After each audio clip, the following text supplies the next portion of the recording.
All right, welcome everyone to the first episode of our podcast, Learning Talmud with Rabbi Yeshua and Oral Tradition. I'm Ryan from Derech HaMashiach. Without further ado, we'll dive into the introduction for this series. So we're looking at the New Testament, and that's our foundational book for Christianity, including the Western Church, where the majority of us have been introduced to it and learned about our faith from it. The New Testament has been the foundational text from which we learned about Christianity and its commonly held doctrines, such as salvation by faith, the divinity of Jesus, etc., etc. So we're well familiar with the text and stories as such, like the Sermon on the Mount, Paul's letters, the book of Acts, the beginning of the church as we've learned it. But the goal of this podcast series is to learn and practice the New Testament as a Jewish book for Messianic communities. This includes understanding its texts and writing styles in a Jewish manner. The New Testament features the teachings of Jesus of Nazareth to his students. We aim to unpack what the implications for understanding and applying Yeshua's teachings are over this podcast series. So before we get into any great depths, let's have a quick bird's eye view of the New Testament from a Jewish historical standpoint. That'll just help us begin to place the text in a Jewish foundational standing. So, like the overview of the New Testament history. The New Testament has in its pages a development and history within itself, and that is expressed throughout the whole text from Gospels, epistles to Revelation.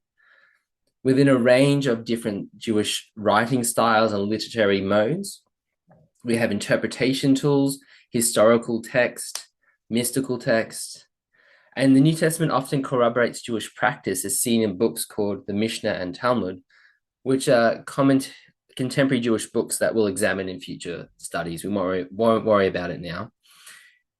It is a witness to the accuracy of both the New Testament and the Talmud that they both talk about the same subject matter. And even things that Jesus references as early as the days of the Gospels are referenced years and centuries later by other rabbis, showing that there's a great connection and continuity between the two documents.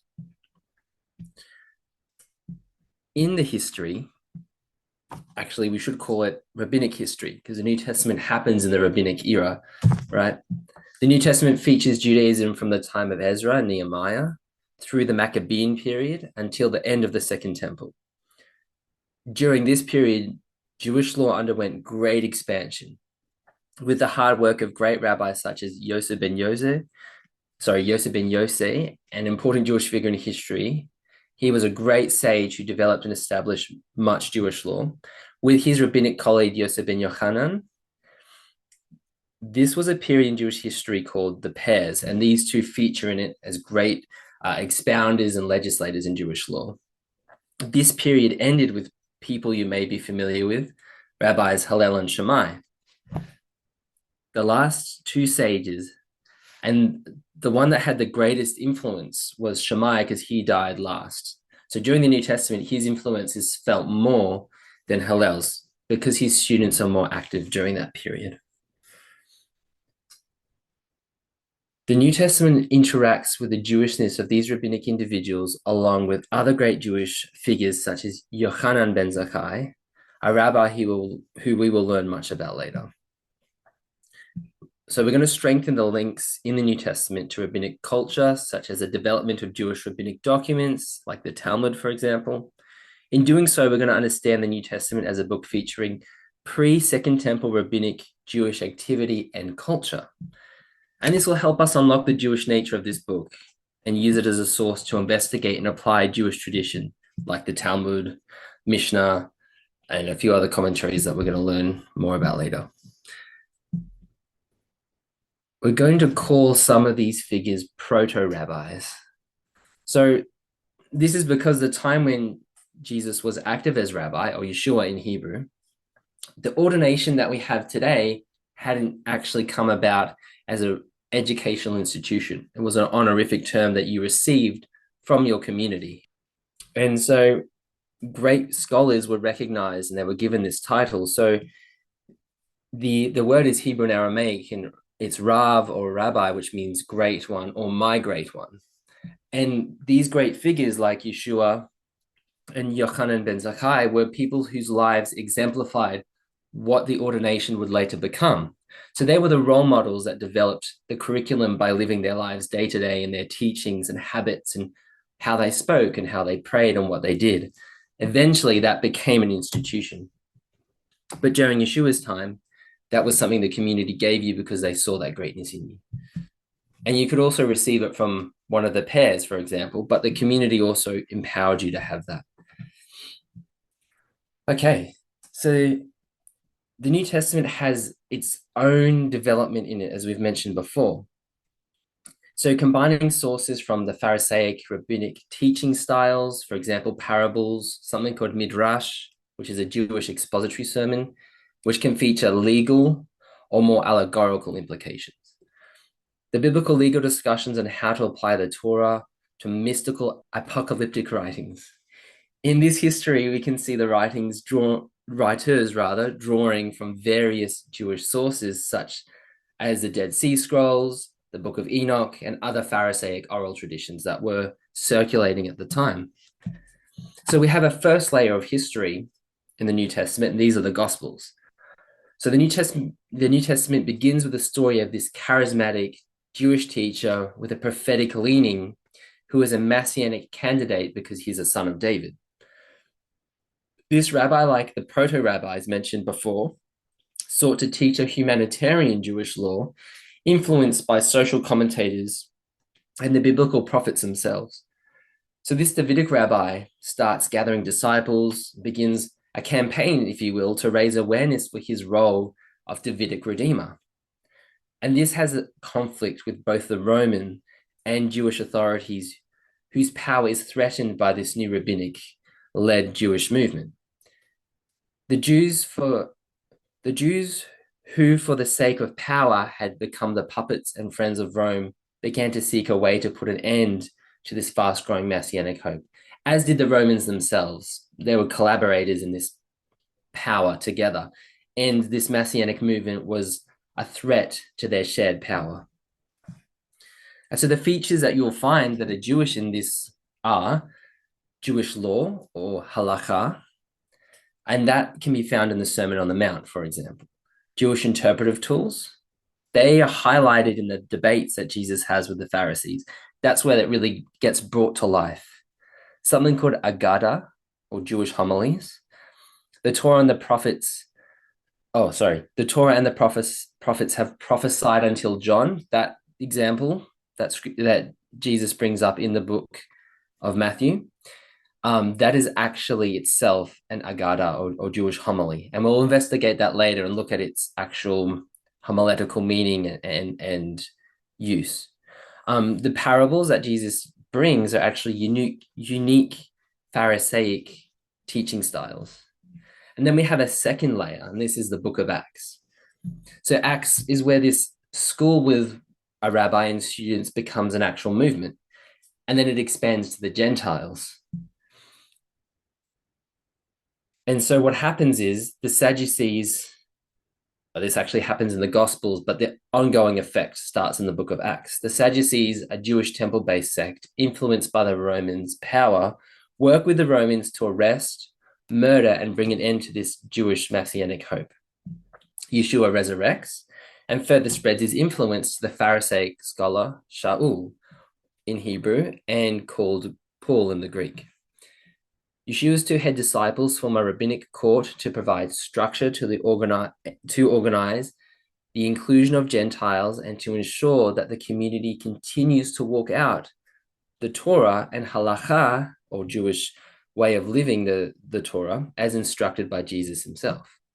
They also collaborate with the greater Jewish authorities, such as the Sanhedrin, and Paul's a good example of this when he appeals to them for support when the Sadducees place him on trial. And then we have the epistles, the letters of Paul and other writers. The epistles feature a specific type of Jewish writing that is not just a feature of the Second Temple period, but of a later Jewish history too. The Hebrew word letter, or igerot, can be sent from a source of Jewish authority to a Jewish community, informing them of developments in halakha, Jewish law, or other communal matters. One feature of a written response that features heavily in Paul's letters, although they're not complete considering we only have Paul's response, is itself called responsa literature. So this is where a local Jewish authority appeals to one of greater knowledge on an issue of Jewish law via letter, and they receive a response. And Paul fulfills this role for many of the Gentile congregations. And he also guides them on theological issues as well as communal governance. And then we have the end time type books, the mystical books, the book of Revelation. It's an end of days apocalypse. The text which shares much in common with themes found in Enoch and the Dead Sea Scrolls. The prophetic dream of the utopian messianic era finally is realized, and the whole world has peace under the Messiah, with the ultimate reformation of the world, known as the world to come, where creation is totally reborn. This very mystical and prophetic book is a very special class of Jewish writings and deserves the utmost scholarly pursuit to accurately and contextually decode its message.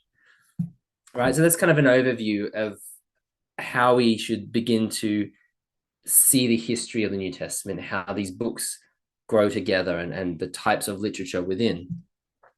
So now you probably ask yourself, why do we need to see the New Testament as a Jewish source? And the answer is quite simple, really. In context, Yeshua is called rabbi by his students. And I've asked myself this question, and anyone listening should as well. What do we actually know about rabbinic culture in today's society? Not a whole lot, really, in reality.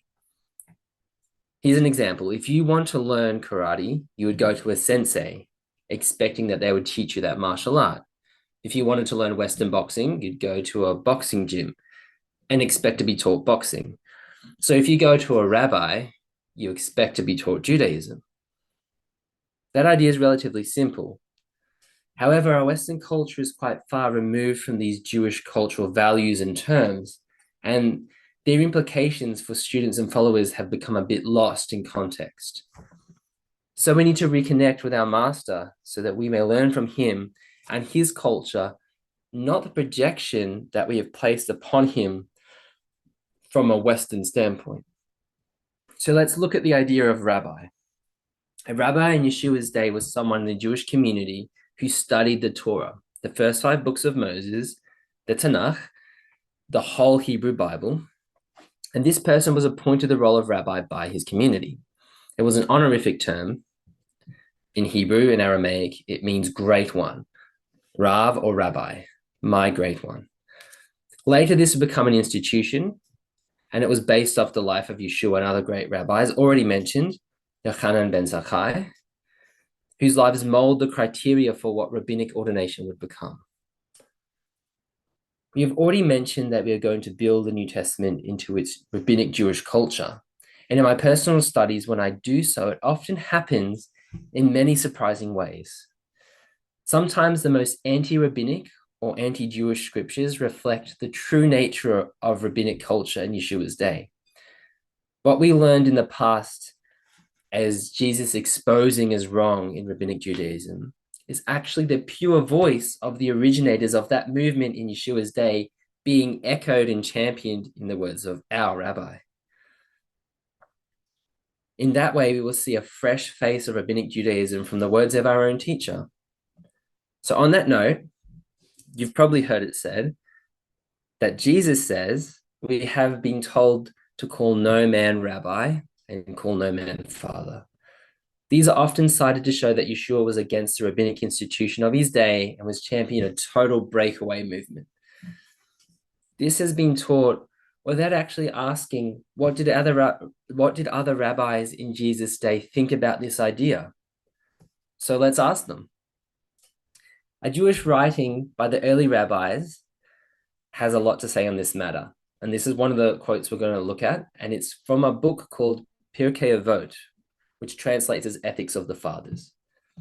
So this is the quote. It's Mishnah Avot 1:11. And these are 2 of the pairs that we mentioned before, Shemaiah and Avtalion. And they were the teachers of Hillel and Shammai. So they received oral Torah from them. Shemaiah used to say, love work, hate acting the superior, and do not attempt to draw near to the ruling authority. Interesting. It's telling us not to think you have arrived by your title or your position, and not to become too close to the authority. All right, and then we have something called Avot Rabbi Natan. So these are sayings of this Rabbi Nathan, or Natan in Hebrew, and he has something very similar to say. It's a bit of a long quote, but it's worth it. So he starts this quote with hate power. How so? This teaches that a person should not place a crown in his own head, but others can place it upon him, as it says in Proverbs 27:2. May a stranger praise you, but not your own mouth, a foreigner, but not your own lips. And then Rabbi Akiva, a very famous rabbi we're going to learn about later, he said, anyone who raises himself above the words of the Torah is like a carcass cast off on the side of the road. Everyone who passes it by sits down and puts his hand out to check for breath, and then backs away from it and leaves it. As it says in Proverbs 30:32, if you degrade yourself with arrogance, and if you scheme, I hand to your mouth. Then Ben Azai said, learn this idea out of the verse itself. If a person degrades himself for the words of the Torah by eating rotten grapes and dressing in filthy clothes and sitting and watching at the door of the sages, then all who pass by will say, perhaps he's an idiot. But in the end, you will find that he has the whole Torah within him. And Rabbi Yosef would say, anyone who raises himself above the words of the Torah in the end, they will debase him. But anyone who bases himself for the sake of the words of Torah, in the end, they will elevate him. You can probably find many, many parallels to Jesus's slights at the Pharisees and realize that this is coming from within Jewish culture. And what we've just read here really highlights that. But yet there's even more to say. Rabbi Natan continues, encouraging us not to become hypocrites or to show off our holiness. He says this, a person should not seek authority, even though in the beginning they will arrange all kinds of benefits for him. For in the end, they will set him up with all kinds of difficulties. Avtalion would say, sages, be careful with your words, for perhaps people will teach things in your name that are not in accordance with the proper study of Torah. I think Jesus can empathize with that in the 21st century. Then you will come to deserve exile and be exiled to a place of poisoned waters. Waters is another name for Torah. That's rabbinic code for the Torah. And then even the students who come after you may teach something in your names that is not in accordance with the proper study of Torah. And then you'll have to cause them to deserve exile. And they will be exiled to a place of poisoned waters. And what are these poisoned waters? This is what is spoken of in Psalm 106:35. They will become mixed up among the nations, and they will learn their ways. Others say that the term poisoned waters is to be taken literally. And there are those who say perhaps it means hard labor. Interesting, isn't it? On one hand, we often think of Jesus as this voice decrying the establishment of Judaism, but then we find a rabbinic tradition, a harmonizing voice with him that carries the same chorus. As I said, I often read these things and become pleasantly surprised at the solidarity that these rabbis have with Jesus. So other sources corroborate the idea that Jesus, called rabbi, signified an immersion in Jewish culture and history. The famous historian Josephus calls him a sophist in Greek, right? Which is the early rabbi's title was translated into the Greek Hellenistic conqueror's tongue. That's what it would be, sophist. In Hebrew, that translates as chochamim or chocham, a wise one or sage. When we compare the humility in the face of honor that Yeshua advocates, we say that this is the same piety that early rabbis and Jewish sages also wanted to instill in rabbinic culture. We will begin to see this more and more. The New Testament, who at one time was an appeal against Judaism, becomes the very voice of Judaism.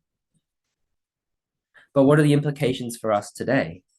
Well, Yeshua makes it quite clear that we are his students, and that comes with a certain burden of responsibility. If anyone has ever done an internship or apprenticeship, they're probably familiar with the idea of upholding the norms and ethics of an establishment. When I was a nursing student and I would wear my student uniform, some leisure activities, even if they were harmless, I wasn't able to do in uniform in case people associated my profession in school with those activities. Being a disciple is similar to that in many ways. In such a way, Yeshua expects we are to learn from him and apply his teachings to our lives and to the scriptures themselves to be his example for today. You might find this in Matthew 6:40. He says this: "A disciple is not elevated above his Rav or rabbi. It is sufficient for every complete disciple to be like his Rav." He's encouraging us that we're going to be similar to him. We won't get there if we're not learning from him in his cultural, historical context. And we'll find something similar in John 8:31 to 32. It says this: Yeshua said to the Jews who beheld him, "If you truly stay in my words, you are my disciples. You will know the truth, and the truth will bring you out to freedom." They answered him, "We are the offspring of Abraham. In our days, we have never been a slave to anyone." Jesus is expecting, even from his own people, a level of adherence and practice of his words. If we are to truly abide in him, we must abide in his words, as John says. And that's a really, in some ways, a foreign idea because we're so estranged from the words of Jesus himself. Never fear, we're going to learn to implement them more and more over this, the study of these podcasts. So Jesus expects us to achieve some level of mastery that he himself has achieved. The only way to achieve that is to place our feet in the same steps that he's tread in the course of his earthly life, which is that of Jewish rabbi. And that means learning things like Jewish tradition or oral tradition, which is something we're going to unpack in the next episode. But let's have a quick introduction to it now. The famed Sermon on the Mount, Matthew 5:17-20. "Don't think that I came to abolish the Torah or the prophets. I did not come to abolish, but to fulfill. Amen. I tell you, until heaven and earth pass away, not the smallest letter or serifah shall pass away from the Torah until all things come to pass. Therefore, whoever breaks one of the least of these commands and teaches others the same will be called the least in the kingdom of heaven. But whoever keeps and teaches them is the one who will be called great in the kingdom of heaven. For I tell you that unless your righteousness exceeds that of the Pharisees and Torah scholars, you shall never enter the kingdom of heaven." Yeshua is building his argument from a place of oral tradition here. This should not surprise us, as the Sermon on the Mount is an oral teaching from Yeshua using traditional Jewish material to formulate the expected practice of his followers and students. I think a Jewish homily is going to give us a greater understanding of how Jesus connects to his rabbinical upbringing. A homiletical book called Leviticus Rabbah has this to say, and it's on the life of King Solomon, and it's talking about how he came to break the word of God and to change the Bible to meet his sinful desires when it comes to horses and wives. So this is Leviticus Rabbah 19:2. "But Solomon arose and studied the reason for God's decree, saying, 'Why did God command, he shall not multiply wives to himself? Is it not that his heart turn away? Well, I will multiply, and still my heart will not turn away.' Our sages said, at that time, the Yod, the smallest letter in the Torah, in the word Yarbeh, went up on high and prostrated itself before God and said, 'Master of the universe, hast thou not said that no letter shall ever be abolished from the Torah?' Behold, Solomon has now arisen and abolished one. Who knows? Today he has abolished one letter. Tomorrow he will abolish another until the whole Torah will be nullified. God replied, Solomon and 1,000 like him will pass away, but the smallest tittle will not be erased from thee. Whence do we know that he did erase it from the Torah and put it back again? Interesting quote, right? It's almost like this little analogy here backs up the teaching of Jesus himself. This story emphasizes that when we follow Yeshua, unlike Solomon, we will not erase or even the smallest stroke from the Torah or one letter, but uphold and eternally establish it. Yeshua here is appealing to the rabbinic culture he has so mastered as to be called rabbi. Here he's informing the crowd he is informing the crowd of his teaching's ability to fulfill and not violate the words of the Torah or the prophets. In days past, this was interpreted in terms of fulfilling prophecy, and yet the terms Yeshua uses here do not match the context in which a person accomplishes a task or makes it obsolete. The reference would be immediately recognizable in the context of a Jewish rabbinic classroom, yet this is not usually the place where we reconstruct with our imagination Jesus teaching his students. The words for violate and uphold, they're rabbinic in nature, and they reflect the correct way a person applies the word of God to their life. The Hebrew words are lebatel and lechayem, and we can see an example of them here. In Mishnah Avot 4:9, Rabbi Jonathan said, whoever fulfills the Torah in a state of poverty, his end will be to fulfill it in a state of wealth. And whoever discards the Torah out of a state of wealth, his end will be to discard it out of a state of poverty. Matthew 5:18, Amen, I tell you, until heaven and earth pass away, not the smallest letter or stroke will ever pass away from the Torah until all things come to pass. Matthew 5:19-20, therefore, whoever breaks one of the least of these commandments and teaches others the same, he shall be called least in the kingdom of heaven. But whoever keeps and teaches them, this one shall be called great in the kingdom of heaven. For I tell you that unless your righteousness exceeds that of the Pharisees and Torah scholars, you shall never enter the kingdom of heaven. There is an expectation of practice. It's not necessarily about salvation, but it's about discipleship, something we should become radically accustomed to and challenged by, and something that should really draw us closer to Jesus and our living example. This implies that we are supposed to apply and practice the words of Jesus, which are based upon the implications of the whole Bible. They will never pass away, and the words of Jesus are a path to uphold them in the lives of his students. The Sermon on the Mount is a powerful oral expansion of the Torah to help us learn. As such, we need to learn some of the terms to understand their rabbinic origin. An example of the rabbinic phrasing in the New Testament would be this: I say to you, or you've heard it said. I say unto you in Hebrew or Aramaic is Shnei Amar, I say, or Amar, right? I say. Jesus uses this in a statement of divorce in Matthew 5:31-33. It has been said, anyone who divorces his wife must give her a certificate of divorce. But I tell you that anyone who divorces his wife, except for sexual immorality, makes her the victim of adultery, and anyone who marries a divorced woman commits adultery.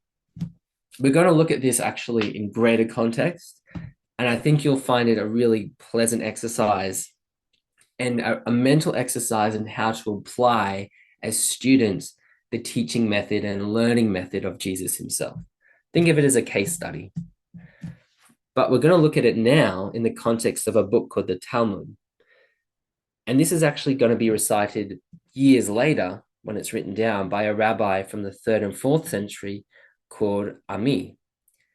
In the part of the Talmud we find it is Yevamot 65a.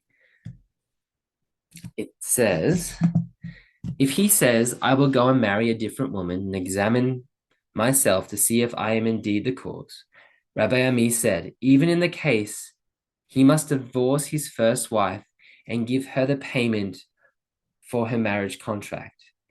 And as I say, that whoever marries a woman in addition to this first wife must divorce his first wife and give her the payment of her marriage contract. The as I say there is the same Hebrew. So the person before, when it says if he says, it's talking about the man who's divorcing and marrying these women. This comes in a whole stream of different comments from different rabbis and commentators.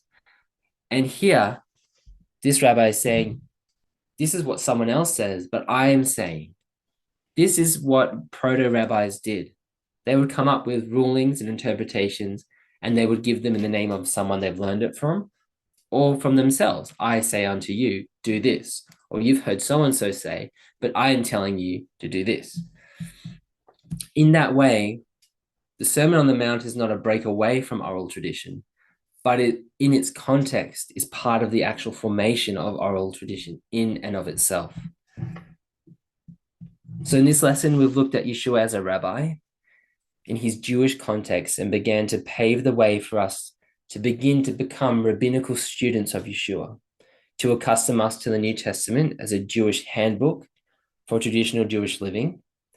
In the next lesson, we'll take a step back into the Torah and the prophets in the Hebrew Bible and look at this oral tradition reflected in the scriptures and see how this has developed in the Torah and Jewish history from the time the Bible was written and lived until the time of Jesus himself. See you next time.